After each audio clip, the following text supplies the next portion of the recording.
Built Better, the podcast for home improvement contractors by Modernize Home Services. Welcome to Built Better, the podcast for home improvement professionals. On this episode, our very own Megan Wolfe, Director of Enterprise Accounts, and Lori Boyer, the Director of Content for the messaging platform Hatch, sit down with Matthew Vasquez, the co-owner of My Neighborhood Windows, to talk about what he learned from spearheading the growth of a modest roofing company with only 2 offices in Florida into a near nationwide juggernaut by the time he left. He shares the best strategies on how to become a techs-first business, enhance the customer experience, and use automation to create a repeatable, time-efficient, and scalable process that helps not only hit your goals, but exceed them. As always, if you like what you hear, please leave us a review on Apple or Spotify podcasts. Now, without further ado, I'll turn it over to Megan. Today, we're going to be talking about hassle-free ways to help you grow your business. And we've got a great team of experts here to sort of guide our conversation today. I'll go ahead and introduce myself. My name is Megan Wolfe. I'm the Director of Enterprise Account Management at Modernize Home Services. Just a little bit about Modernize. We're the leading performance marketing company in the home improvement world. I think the easiest way to think about it is that we connect homeowners with contractors, helping them close millions, hundreds of millions of dollars in net business every single year. With that, I'd love to kick it over to Matt. Hello, everybody. My name is Matthew Vasquez. I am the co-owner and founder of Neighborhood Windows and Doors. We specialize in window and door replacement, along with, we just opened up a garage door division. My background is mostly on the marketing tech side. So it's been a real interesting journey in my career to kind of go from the marketing agency side, the tech side, to now I'm on the contractor side. So this has been a pretty fun experience for me. And Lori, you want to tell us a little bit about yourself? I'm Lori Boyer. I'm the Director of Content Marketing at Hatch. Hatch is a software that helps you automate all of your communications. So when you do get those great leads from, like Modernize or something, our software helps connect with it. It will automate responses so that you can respond almost instantly to everyone who reaches out. Helps you be the first people to be in contact with that person. Also helps you with sales follow-up, speed to lead, and we'll just use multiple methods to reach out to people through text, email, voicemail, and so on. So our job is to help you take those leads that you've got and convert at a lot higher rate. Beautiful. I think with that, unless anyone has any questions, we can sort of dive into the meat of today's conversation, which I'm excited about. To give you guys a quick overview, I know you said we'd be talking about, hey, how can we help? How can we build hassle-free ways to help you guys scale your businesses and solve some of the problems that plague the home improvement industry, if you will. And so the way that we're going to be thinking through this, we're going to be starting out by having Matt tell us about a concept, his concept that's helped guide a lot of his decision-making and the success that he's had at his current company and other roles. Just talk about following the math. From there, we're going to talk about how his company became a text-first organization, sort of the moment of like realization, and then the different tactics that he's implemented to making that dream a reality, if you will. And then I think even more exciting than that, once you do drive those efficiencies, sort of talking about the time reinvestment. And by implementing these different things, like how that's enabled him to sort of take the time savings and use those energies to focus on bigger and better things at the end of the day. So I think from there, Matt, tell us about what following the math means to you. Perfect. Yeah, so a lot of what we do in marketing and just in business in general is everything is just math driven. And it doesn't have to be complicated math either. It really comes down to looking at what the demand is for your product, what the average ticket is for your product, what is the profitability of that product, and then ultimately it comes down to, can you acquire a customer at a reasonable cost, and can you do it?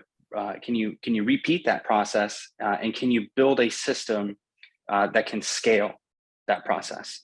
And so for myself, I started more on the marketing agency side. That was really my career path and trajectory. I never really planned on getting on the contractor side of things. And when I started my agency, which I ran for about 7 years, we just gravitated to the home service space because it was really easy math. It was where can we find people? How much does it cost to get their attention and grab that information or acquire that information? What is the percentage that we need to turn that information into an appointment? And what is our average ticket? What's our profitability? And can we grow and scale that across multiple zip codes and markets? And can we grow a sales organization around that? So my agency just naturally gravitated towards that contractor home service space because the math was so simple. And it was really easy to build processes and systems that could scale very quickly. So going from the agency side, I had one of my clients who was a very large roofing company at the time in a small area. Worked with them on the agency side. They grew to several markets across the state of Florida, ultimately growing into the Southeast, into the Midwest. They were acquired by a large Fortune 500 company. And during that time, I had also kind of spun out and started my own home service company, not in direct competition with roofing, but more in the window space. And a lot of it was the same playbook that I learned and grew on the agency side and on the roofing space side. So for us, it's really how much can we get someone's contact information for a lead, right? What is that level of intent? There are going to be different sources. There are going to be different zip codes and areas that have different levels of intent. So the cost of a lead is typically relative to the level of intent, but there are different ways to kind of hack that process, and it's building repeatable systems and processes to work those leads. Because if you're spending $200 for a lead, let's say it's through Google, well, it's relatively high intent through Google, but if you're not managing that lead, if you're not touching them and have a really thought out cadence of communication and touch points, it doesn't matter how much that lead really costs. If you can't convert it to an appointment and ultimately you can't convert it to a sale, it doesn't matter what that cost per lead is. So for us, it really is about just balancing the numbers of, we know what we can't exceed a certain cost per lead and ultimately can't exceed a certain cost per appointment. And we know we can't exceed a certain cost per acquisition based off the profitability of what we're selling on average. So doing that, we kind of just work backwards. Well, how much do we want to sell this year? Okay, so we build out a number, and it goes back to, well, if we want to sell this, we have to get this amount of appointments. And if we're going to get this amount of appointments, well, let's work backwards and see, well, how many leads do we need to get that ultimately translate to appointments? Okay, so what is our cost going to be? And is that a reasonable cost? Is that a reasonable expectation? Is there even that demand in the marketplace? And I think that's where partnering with companies like Modernize really helps cut through a lot of the noise and trying to do a lot of that self lead generation, where you guys already have the bucket of interest, the bucket of contact information of leads. And so from there, you're able to build scalable processes and work with other partners like Hatch that can help manage those leads. And you can do a lot with less. And it saves our staff a tremendous amount of time, which we then get to reinvest that time into other revenue producing activities that ultimately lower our cost per acquisition, build out referral networks. So we're cutting our acquisition costs, our lead costs in half through other means. So for us, we have weekly goals, we have monthly sales goals, we have goals that we have to hit on the lead, on the appointment, and on the sales side. And so our sales director, he knows, okay, this is what this is what I have to sell for this month. He kind of comes back to the marketing side. He goes, well, this is how many appointments I need you guys to set up for me. Then I'm able to go back and just work the numbers. And just, it really is that simple. It's, how much do you want to make? What are you looking for sales? Well, how many appointments do you need in order to get that? And what is your close ratio? 30%, 40%, 50%. Well, if it's 50%, let's use that as a pretty round number. Then if you're scheduling 100 appointments a week, well, you're going to close roughly 50% of them. And then going back to, well, how many leads do I need to convert into an appointment? Well, what's the average lead to appointment ratio? 25%, 30%, 50%. So let's use 50% again. Well, now we need 200 leads in order to convert to 100 appointments, in order to convert to 50 sold jobs at an average ticket of X. And that's about it. That's as simple as the numbers really get. I wish I could be really complex with it and sound all sophisticated, but it's really not. Now, you can get really detailed and granular based off of zip code analysis, which Megan, you and I have had the opportunity to work together back in the roofing space, and working with Modernize and you, it was a tremendous asset to be able to look. Once we had the core fundamentals ironed out, we're able to then go a little bit deeper and look at what is our closing rate per zip code, what is our lead to appointment rate per zip code, per county, per area, and then you're really creating leverage there with your marketing spend. And that's when you truly have a scalable organization, is when you have kind of your bases covered, and then you have the free time to jump into those zip codes and create a lot more specificity with the data, which ultimately goes back to, you know, increasing your profitability, increasing your close ratio, potentially looking at upsells, things like that. So for Matt, us, can I ask you a question? Yeah. So I'm curious how much data you looked at when you determined your initial, you know, average set rate or your average close, or your, were you looking at back at a year? Were you looking at a quarter? What kind of data did you use? So in the roofing space, and I think it's a little bit of an advantage for me because I was on the agency side and I had exposure from pest control, fence companies, roofing companies, solar companies, that I began to see this kind of averaged lead to appointment, appointment to sale, average ticket per sale.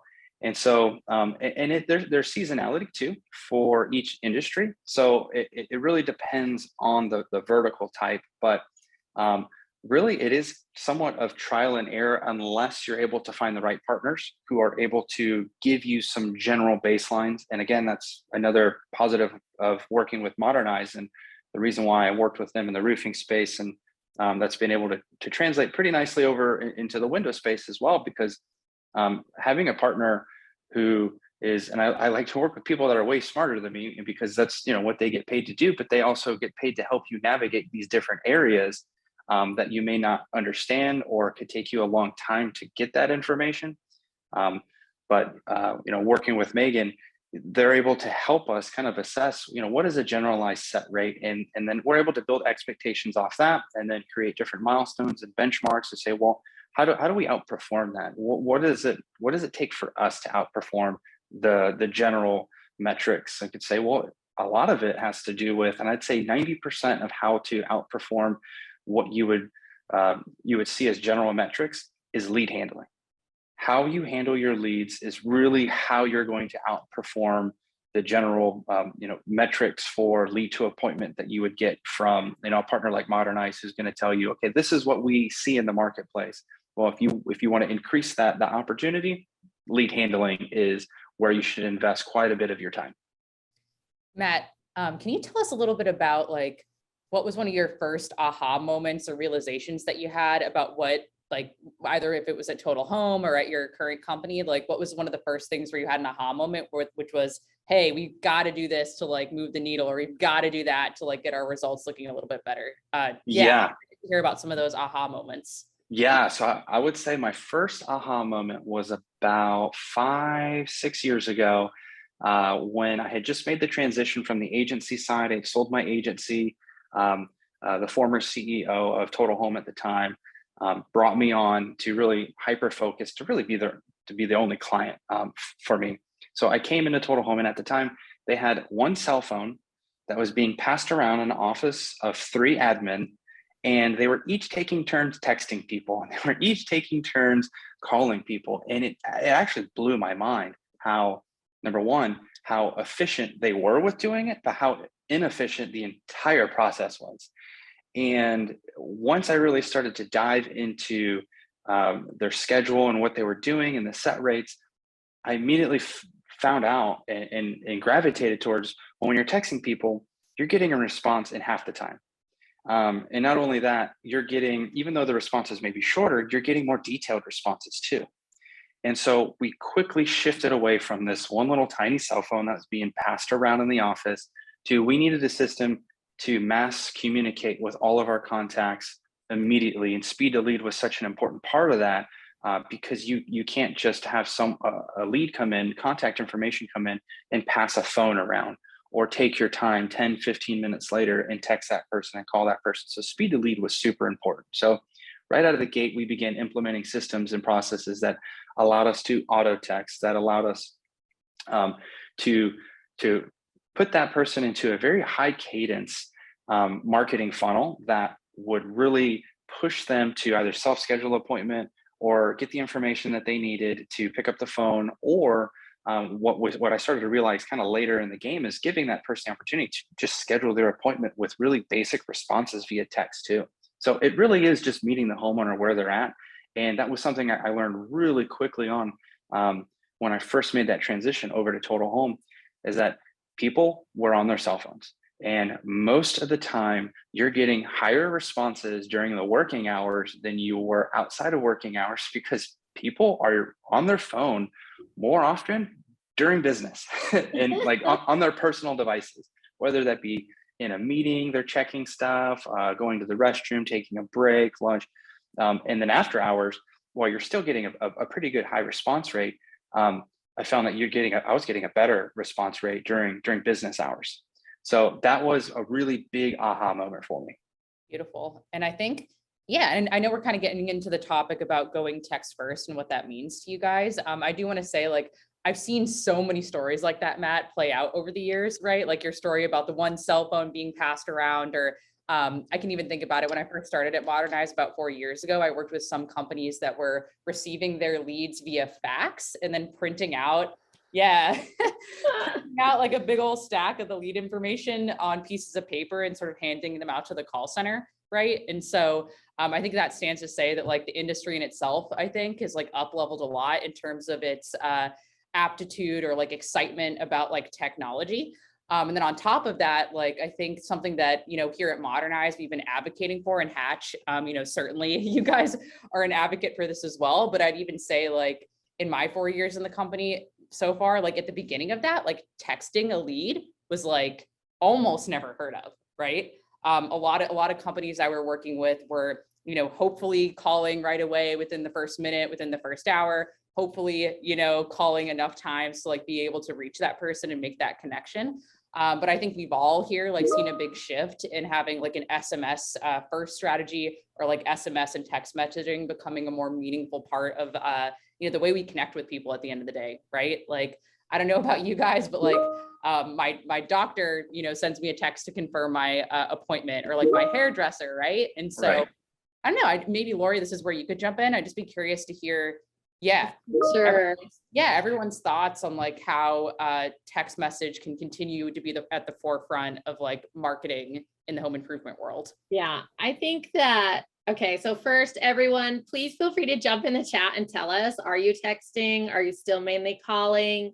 I'd love to hear from you. And if you have questions, let us know. But I am probably everyone's like ideal target person when looking at a lead. I'm a 40-something married professional who owns their home, as the home's 30 years old. And so, yeah, I almost never respond to phone calls. I am the worst. Like, I even know, like, sometimes even people that I know, sometimes I don't answer their phone, but I do respond to text messages. Like Matt said, he made me feel so guilty, even during the work day. I will respond to text messages for people. So text is first. I mean, besides obviously us just sharing our stories, the studies show that 95% of text messages are seen within like the first few minutes. And some huge number, 97% of people say they'll ignore phone calls if they don't know what the number is. So I'm not alone. I love to see in the chat, unbeatable repairs out there. You're always texting first. That's great. Carolyn says she's calling and emailing, but not texting yet. I actually love an omni approach, is what I like to say. I agree with texting. but also calling and emailing. You're wanting to find the people where they're at. I think that was what Megan or Matt said a few minutes ago. Some people are going to respond to a text. That's me. Some people may respond to that email. Some people may respond to that voicemail, that phone call. You need to figure out for each person where they are going to respond and get on that. And it's going to be different for everybody. So I love hearing Cruz says calling and texting, some case audio text, and unbeatable repairs. Again, saying most people don't respond back. Most people respond back, but some don't take it as seriously. Again, I always say take your text and then move it to a phone call or something. Maybe move it on. Some people love to continue texting. I would love to hear from Matt. How do you manage texting versus calls versus emails? Yeah, so participation, everyone. I love it. Yeah, so when I first kind of came over to the roofing side, they were a smaller mom and pop company. And, I'd like to think that marketing was the really driving force behind that, but it's a combination of marketing and great sales and customer service. It's, having all the different elements put together, but definitely marketing is the tip of the spear that kicks off the opportunity. And so within the roofing space, we quickly built out a telemarketing center from just a few people in the office passing around a phone to a 50-person plus call center. We were texting, we were calling, and very quickly I learned that it's all about high cadence. And you don't want to intentionally upset people, but I've also learned that if you're not upsetting 5% or 10% of those leads that you're getting, then you're probably not doing enough, because you're always going to have a very small percentage of people who are going to get upset, even if you were to text them once every 30 days. So you're going to upset people. But the reality is, if someone's put in their information, you need to quickly qualify them. If not, someone else will. And so it's all about high cadence. It's all about high frequency. And you definitely want to build that out over 30, 60 days. But if you're not doing that at extreme high frequency within the first week, then it's going to drop dramatically, the opportunity there.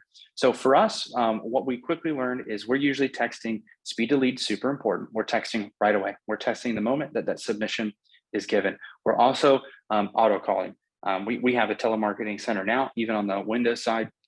It's all about speed to lead. We'll call 3 times. From that telemarketing center, our staff internally are calling about twice. So that's about 5 phone calls in the first day, followed up with an immediate auto text, with another 3 to 4 texts in that same day. But again, it's very conversational. We're not trying to beat them up. We're a small business. We're people, and they're people too. So we want to have people conversations between each other and not be a robot, because no one wants to work with a robot. People get really upset over that. So you really want to humanize a lot of these conversations that you're having with people in these touch points. So very high frequency, high cadence in that first 24 hours, 48 hours, 72 hours. And because of that, yes, we're going to potentially upset a handful of people. But then the 80 to 90% of people are really grateful that we're tenacious and that we're on top of it, because that already is setting the tone and already setting the relationship with, if they're that attentive and they're that communicative in the beginning of the process, what does the rest of the process look like? Regardless if your customer service is god awful, you're setting that first impression. And the impression is that these people really want my business, that they're willing to kind of stay on top of me. If you come across as a robot, then they may not think that so much. But that's one thing, Megan, that we've really learned is you do want to kind of humanize a lot of those interactions. So because of that, we have a really strong lead to appointment rate. And this is with a range of different lead sources, but again, all back to lead handling. We're really able to kind of get that 30 to 40% lead to appointment rate. And again, you got to understand this, it varies by vertical. In the roofing space, we were close to 50% lead to appointment. In Windows, it's a nice to have product, not a must have. Like in roofing, you have a leak, insurance sends you a letter. And on top of that, our ticket is generally higher than roofing too. So each vertical is going to have a different kind of gold standard for what their lead to appointment rate is. In the Windows space, what I'm typically seeing is the average is around 20%. For us, we're floating around that 30 to 35%.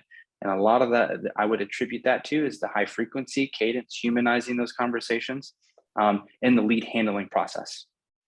Yeah, I read a study once that said that the average person will take 7 touch points before agreeing to, meet with somebody. So it's not uncommon to need to have a high cadence of touch. And I think we're scared sometimes that we are going to make some people mad, and you will, but in the end, you're going to have a lot more people, a much higher percentage going to the next stage. So I think that's great, Matt.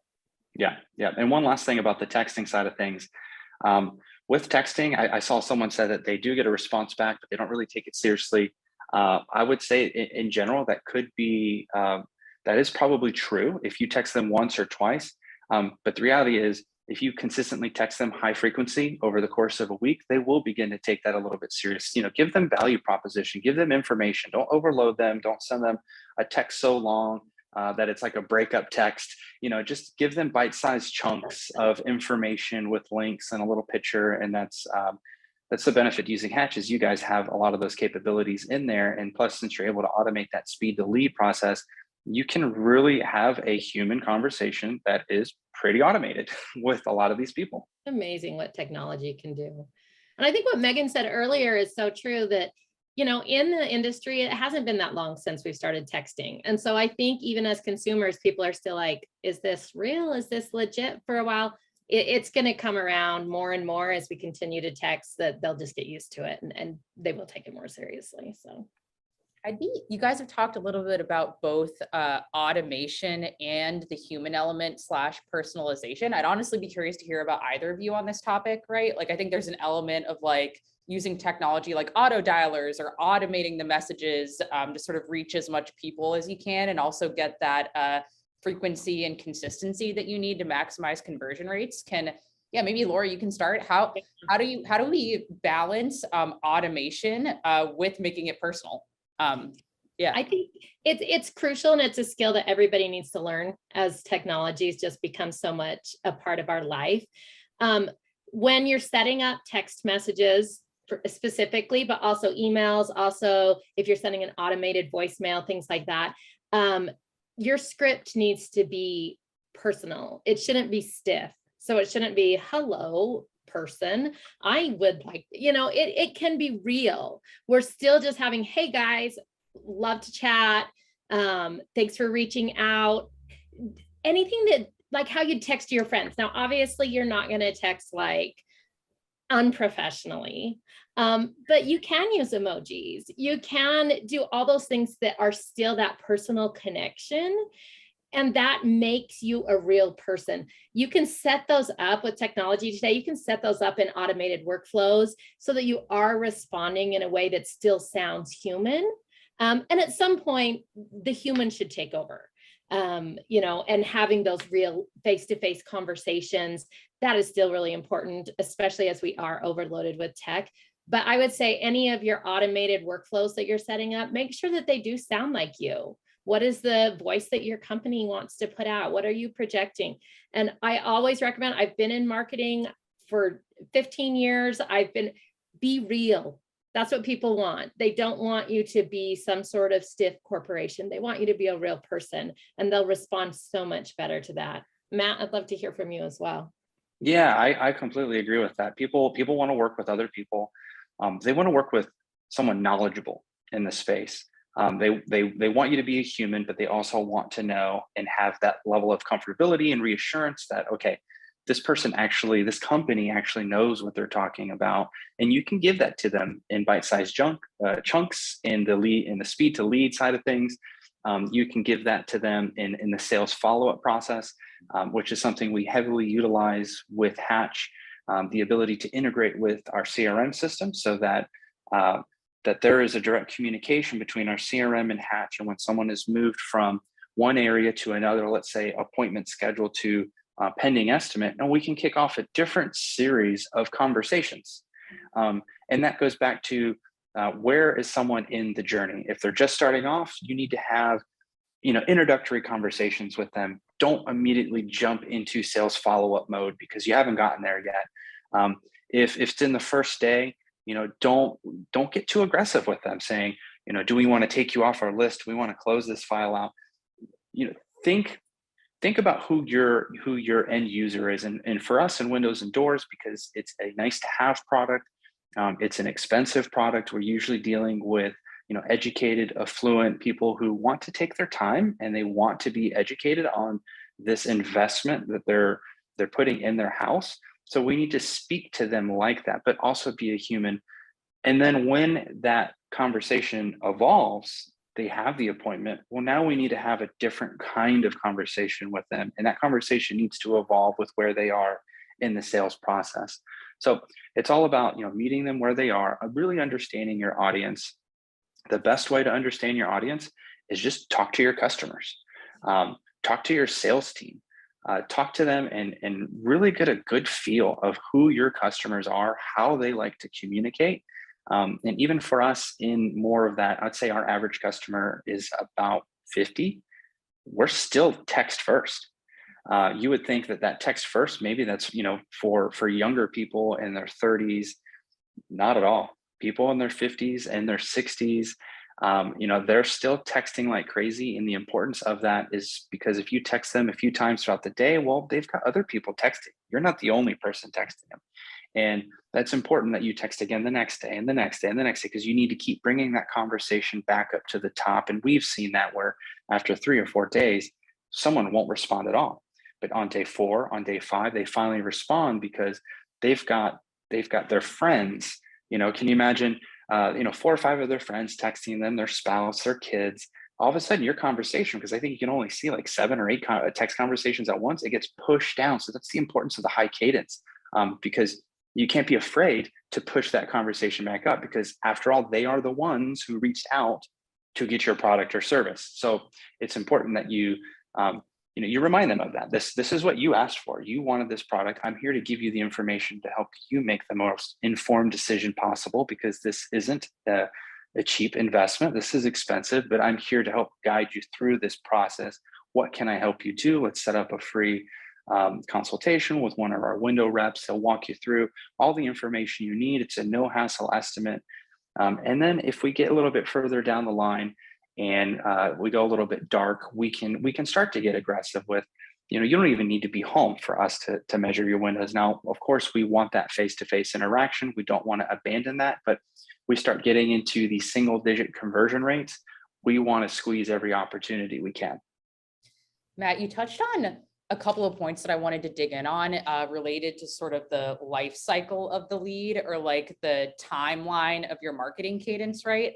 I think what I'd like to hear you talk about a little bit more is like guys, I can't tell you how many times, like being in the world of marketing and leads, like I've worked with companies who get frustrated if someone doesn't pick up right away, or they don't answer a text message, or don't convert within the first week. And I think, from my lens, what we found time and time again, that yes, like you're going to get the most juice for your squeeze within your first like couple days, or like the first week of like following up with the leads you receive. But there are major gains basically in having a more extended sort of follow-up sequence with the leads you receive, whether that's through calling, email, text. A couple quick stats. We ran an analysis a while back on a large windows company in the southern US. We analyzed over 7,000 scheduled appointments that resulted in over $7 million in net revenue over the course of a couple months. And we found that 62% of their appointments were set within 24 hours of the lead being submitted, meaning lead comes in, they're setting that appointment within the first day, basically, of that lead hitting their system. Another 20% were set from days 2 to 7. And then almost another 20% on top of that were post 14 days or post 15 days from the lead create date. And so, yeah, I'd like to hear like some of your like grassroots experience with that, Matt. Like how much gains have you guys realized by like extending your follow-up cadence, or like not giving up on a lead? It's huge. It's absolutely huge, because the low hanging fruit obviously is that first 24, 48 hours. Yep. You talked about, 60% plus is within that 24 hours. Well, there's still 40% of the people that reached out to you. That's still opportunity on the table. And this is probably the marketer speaking on this part, which is for me, in order to build a scalable, repeatable process as a business, there's plenty enough business in the marketplace, but my mentality is I want to suck the air out of the room. I want to take every opportunity in the market and I want to maximize my opportunity with every single lead. And so if I need to build out a campaign that goes out 90 days in order to convert 2% more of those leads, well, that 2% month over month could be an extra $1 million in revenue for our company. Or another way I like to think about it, again, as a marketer, is that's $2 million that my competitor didn't get. And then I get to use that in order to grow back into the market and take more market share. So it's really about not leaving opportunity on the table. And when you have systems and automated systems like Hatch, you do have the opportunity to build a well thought out, a high frequency at first, and then kind of lower that frequency as they go, but continue to touch them for a very long time. And that's something that we're still building out within Hatch ourselves. It's a pretty robust system. And then there's one feature that's relatively new to us, which is this voicemail drop. Voicemail drop, and we've been using a different system that we're completely transitioning that to Hatch. But that voicemail drop is really important too, because nobody picks up their phone hardly. If they don't know the number, if it's not their friend, if it's not their mom, they're not picking up the phone.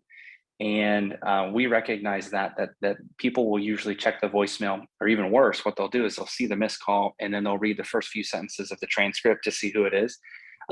So it's like a text. People treat their voicemails and incoming calls like a text. And so there's a huge opportunity, and Hatch has this functionality to do voicemail drops. And it's just another touch point. It's another way to get your brand, to get your company, to get the name of your company popping up on their phone, get it transcribed as a transcript, the first few sentences there. Now people can see, not only did they text me, not only did I miss a call, not only did they leave a voicemail, not only did I get an email, man, these guys are persistent. So it's maximizing every opportunity, and it's extending it for as long as your systems will allow it. Sure.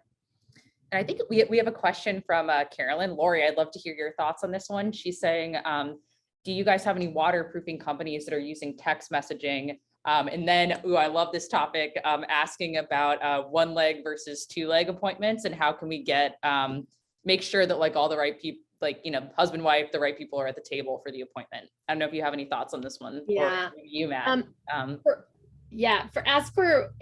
If I know, through Hatch, as we're obviously offer texting services, we absolutely have waterproofing companies. We have companies for pretty much every vertical that you can think of in the home improvement space.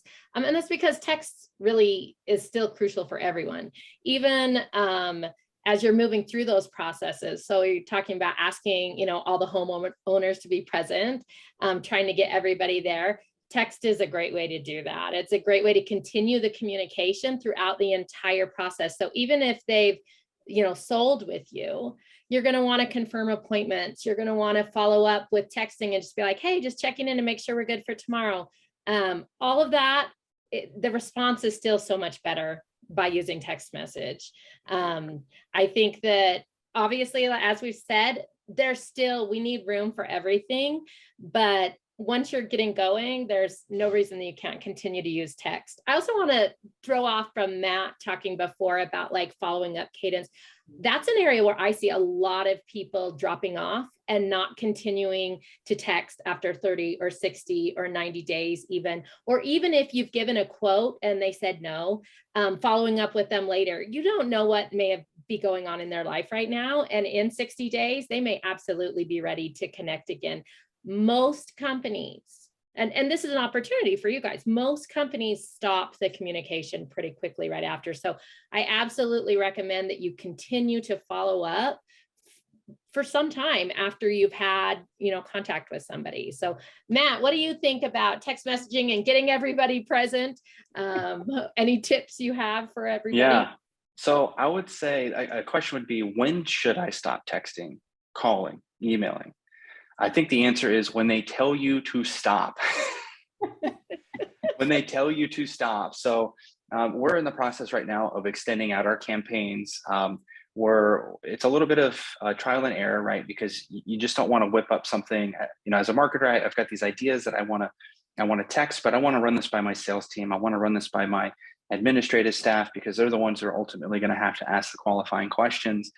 So you do want to kind of get not everyone in your organization involved. We're a smaller company, but you do, in order to have these human conversations, you do want to ask the right questions. And so those right questions might come from other departments sometimes within your company to kind of help keep, it's a volleyball game. You want to keep the ball in volley until the homeowner says stop, or I went with someone else, which is a great follow-up with who did you go with? And is there anything we could have done differently? You got to understand that just because someone really says stop or no, there's still opportunity there to learn from that contact, to learn, because you paid for that lead, you paid for that contact.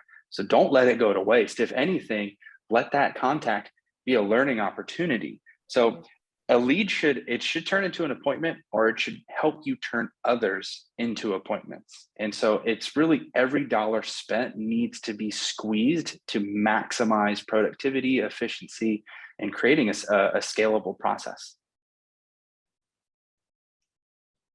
Rory totally made me laugh saying when one of us is dead or until they tell me to stop.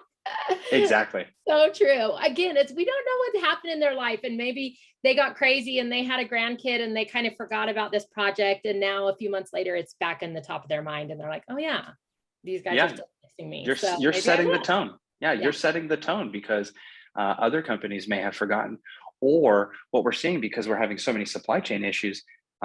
Maybe they did sign with another company.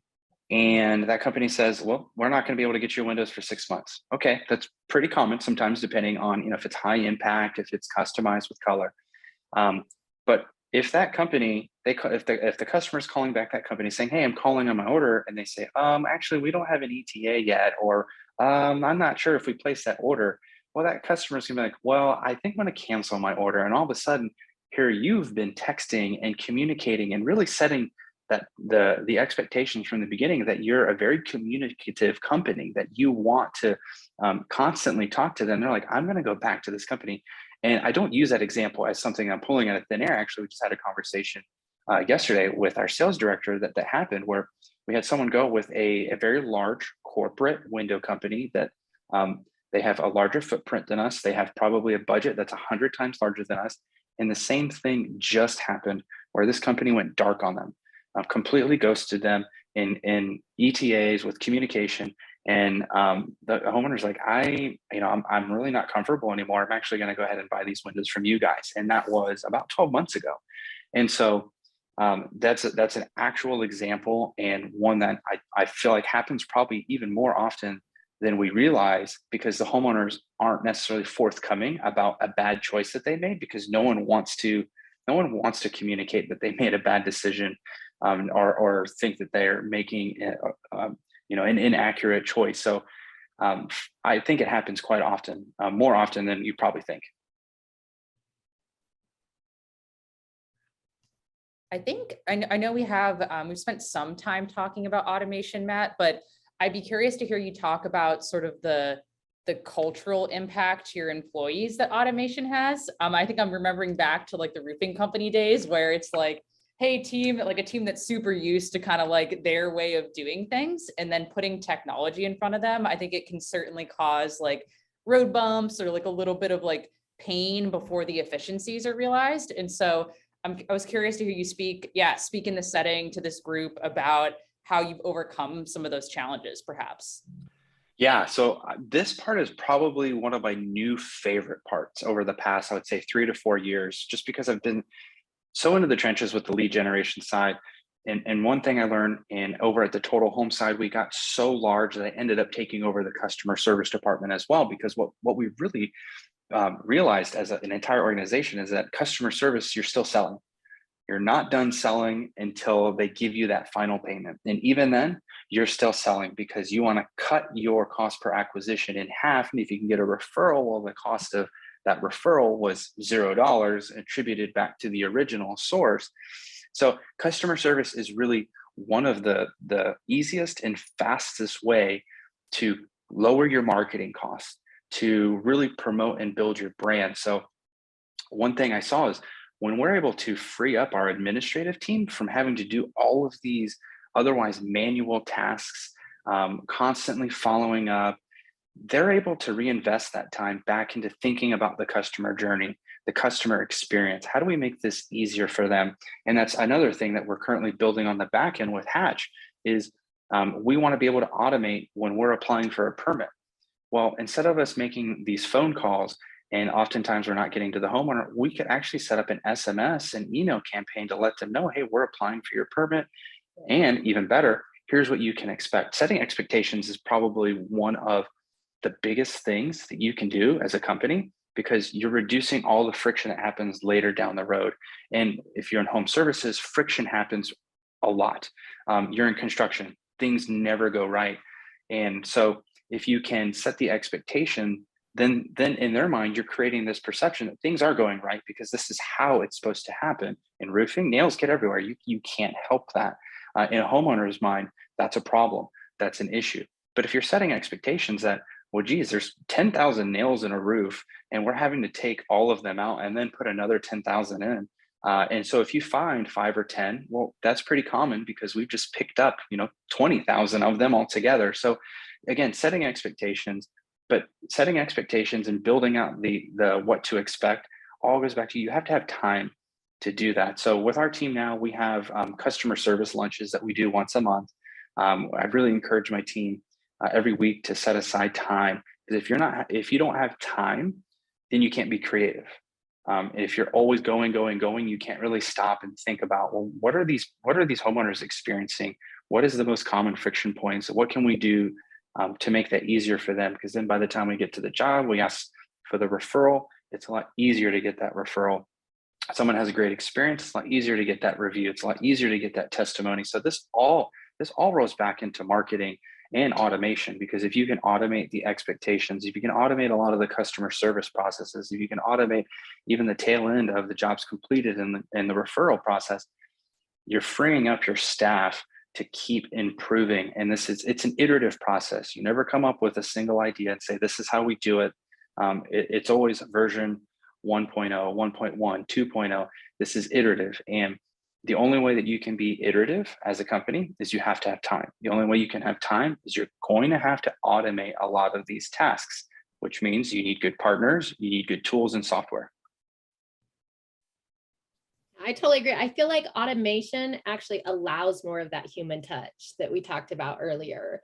It's the way that it takes you away from all those busy, time-consuming tasks and gives you the time to do that excellent customer service, exactly what Matt is talking about.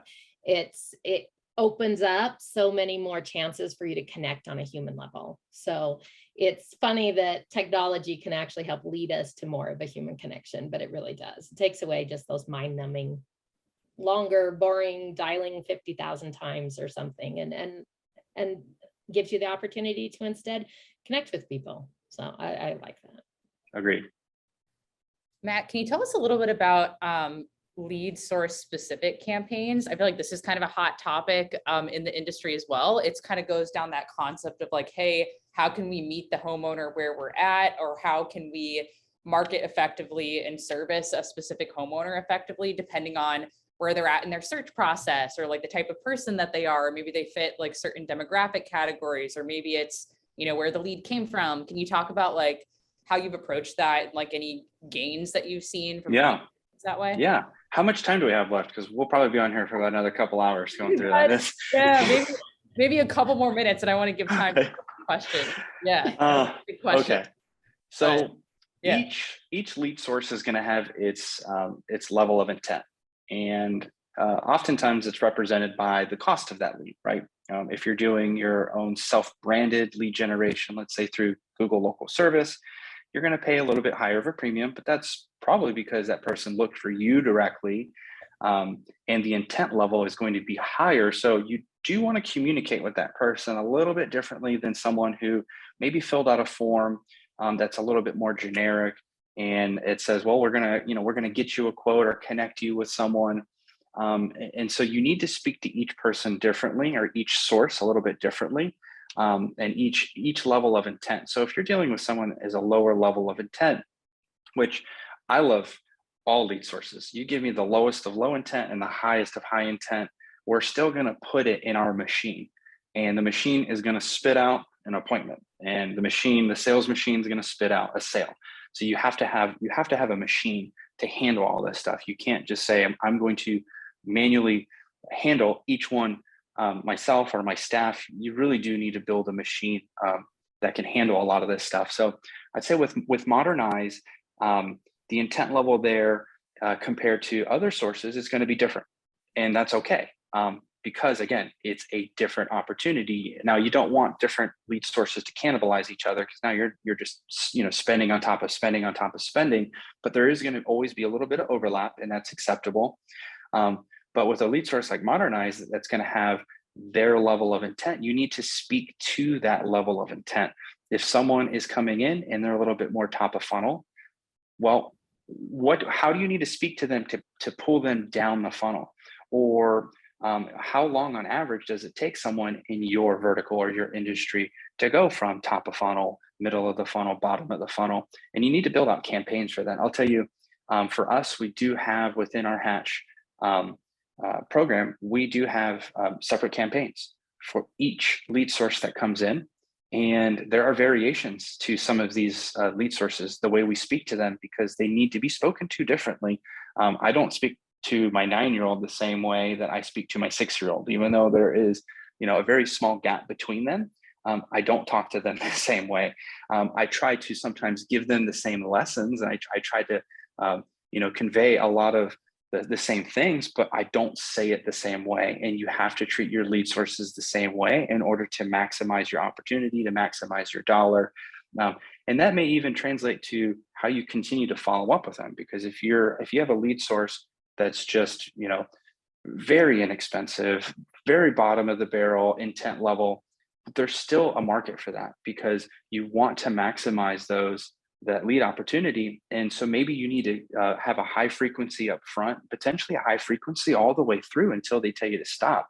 And you collecting that data will ultimately tell you how you need to speak to each lead source. So just follow the data. If you're getting a lot of no's, why are you getting those no's? You might be saying the wrong thing at a high frequency of cadence. So it all goes back to trial and error.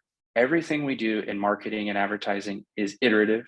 You're never going to come up with one idea. In fact, the idea that we came up last month about how we want to do this, we constantly need to challenge it. Is this the right thing? Can we test this process? How do you test? You have to have time. This goes back to, so then you're going to have to automate a few things in order to have the time to be creative, to test, to refine, to think about the user experience, and constantly test with yourself, depending on the size of the company you are. And if you're the owner or if you're the marketing director, put your information in there, open up a dummy account, get a Google Voice telephone number, and submit your own information into different local lead sources, or even your own website, and see what that experience is. And would you buy from your own company? That's probably the first question I'd ask. Would you respond to yourself? Would you respond to your company? Would you get the information you need from your company? And ultimately, would you feel confident enough and have that reassurance to pick up the phone or text back, yes, I'm ready for an appointment? So you're probably your best test to start with.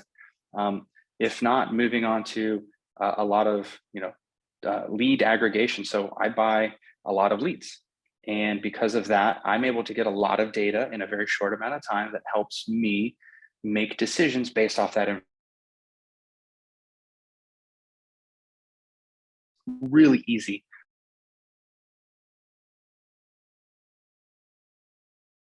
Don't know, and that we should leverage data to ultimately help us make the best choices.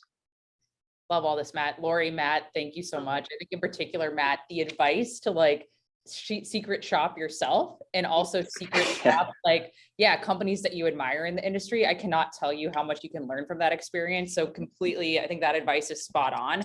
I'd encourage everyone who's listening maybe to go throw in your information, your own companies that you admire, and sort of think about it from that user experience lens. Hey, it's something that I do all the time still to help support the partners that we're working with. You can just learn so much.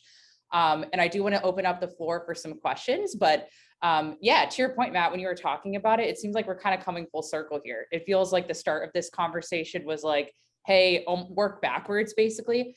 How have you succeeded? It's hey, setting a goal, understanding it's a funnel, and then understanding what pieces need to be in the place to help you get that goal by sort of filling your funnel appropriately. We talked a lot about like, hey, how can you maximize technology, text messaging to sort of get the most out of your lead nurture process? And then again, how do you reinvest all those time savings after you have sort of implemented that tech and developed those synergies, if you will?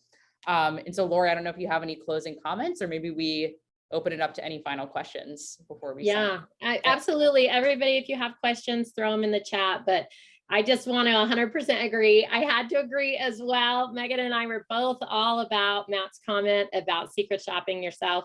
It can be an awkward experience to realize that maybe the experience wasn't what you thought it was. Absolutely. And the other thing I want to reinforce is data. Yep. You've got to look at the numbers as marketers, as salespeople. Sometimes we feel like, oh, our gut is that this really works. But when you look at the data, it might not be. Or you might see surprises in there that, oh, if I increase the number of touches I send out, we're actually going up this % of revenue. Or if I decrease a little bit, it's all about the numbers and the testing. And we talked at the beginning about setting your goals. If you don't know where to start, or you don't have specific hard number goals, start with whatever you think from the information you have. And as Matt said, just continue to make those adjustments and changes as you get more and more data. But you've got to be data driven and, not get confused with sometimes just our feeling about maybe I think this will really work. And you got to get the data to back it up. So yeah, real quick, Lori, I do want to jump in there, and Megan, you'll appreciate this.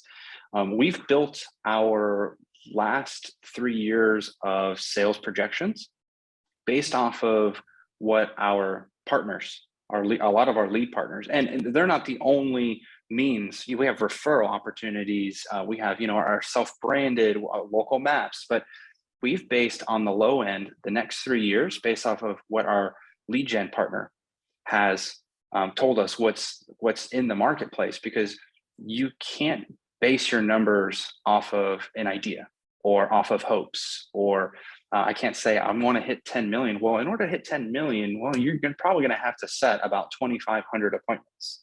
And are there even that? Do you have 5,000, 6,000 lead opportunities in a year? Because if you don't in your market, well, maybe you need to open up some zip codes or expand your market in order to hit those numbers. So work backwards. And that's really what I've done in the windows and door side, and even on the roofing side. And ultimately that company went from one area, one county, to the entire state of Florida, then the Southeast and the Midwest. And it was all based off of the demand. What can we get in this market? Okay, well, let's take everything we can get and put it in the machine. So it is really all based off, you have to have good partners, you have to have good systems and processes, and you can really base a lot of what you do off of, off those partners and systems. So you really can't do this by yourself. It does take a team, it takes a village, and it takes not only internally, but it takes a team externally too. So that's why, Megan, you and I, we worked together for a long time, not just in one company, but the relationship has been absolutely, it's been fantastic. And I would say a lot of that relationship has translated into the company that I'm at now. And a lot of what we're doing and a lot of what the sales that we're hitting is all predicated based off of, well, what's in the market? What's even the general opportunity? Great. Now we have a realistic number that we can hit. Now all we got to do is just follow the math. Yep. Use that to feed the beast. Yep. Great. Well, I think with that, everyone, I think I'm not seeing any questions here. I'll give everyone maybe another minute. And then other than that, I think that's a wrap. Lori, thank you so much. Matt, thank you. We'll do this again soon, or something like this soon, and I appreciate y'all's time. I love it. I learn so much every time, and gets me all fired up every time to get out there and get going. So I hope everybody else does too. Awesome. Good deal. Thanks for having me. Appreciate it, everybody. Thanks, everyone. Thanks, everyone. Take care.